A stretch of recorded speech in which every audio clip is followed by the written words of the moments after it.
we do offer a filter with two different sizes of nipples on it for 5/16 or 3/8. Now the trick is, you don't want to try and take a 5/16 fuel line and shove it on the carburetor as hard as you can and try and get it on there. All you're doing is ballooning this out, and you're just asking for a fuel leak.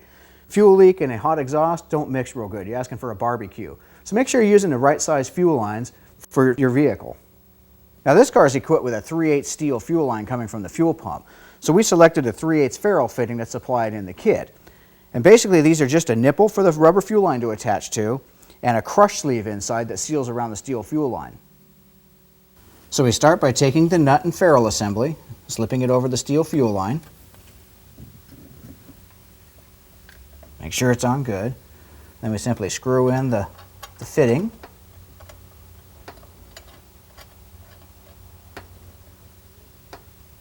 And then give it a good cinch down.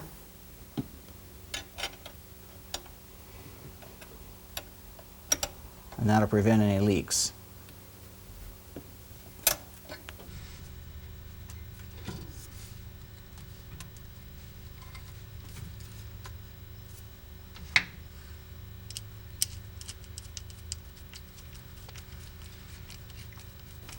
Now that's ready to go.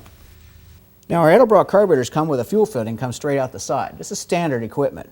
And we can take the fuel line and stick it on here. Just because we give you 2 or 3 feet of fuel line doesn't need to use all of it. So let's cut it to size, and we're going to do something a little more than this.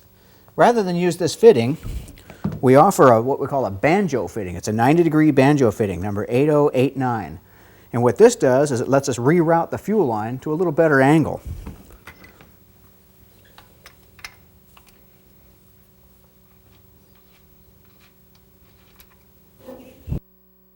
Now what comes in the kit is a banjo fitting and a couple of gaskets. So what we're going to do is place a gasket on one side, put the fitting on, and place the second gasket on the other side. Now it's ready to install.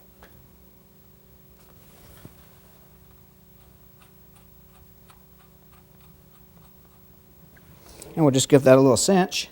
You don't want to over tighten these. Just good and snug. It's plenty fine. Now we'll be able to route the fuel line up underneath and straight up in. So we're going to cut it to size.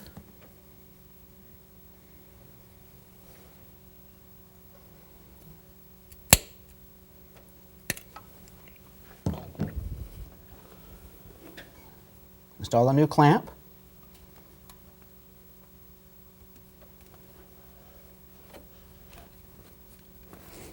Put it on and give it a tighten.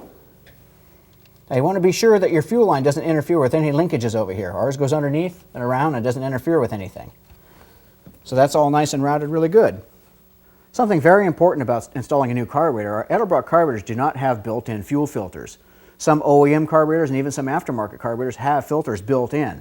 And I can't stress enough how important a fuel filter is. You've got old rust scale in the gas tank, you've got old fuel lines, sometimes they rust, sometimes the neoprene lines disintegrate and little pieces come out, and you really need to filter that stuff out, because if it gets in the carburetor, it'll cause the needle and seats inside to get clogged up, and the fuel won't be able to shut off, and it just starts flooding all over the place. So we really need to install a good fuel filter. Now mind you, before we start, fuel filters are directional. So if you look on the end of it, it'll say in on one side, and there's nothing on the other. So it lets you know that this side is the inlet. So when we place it in there, we want to be sure that the fuel pump is flowing this way to the carburetor.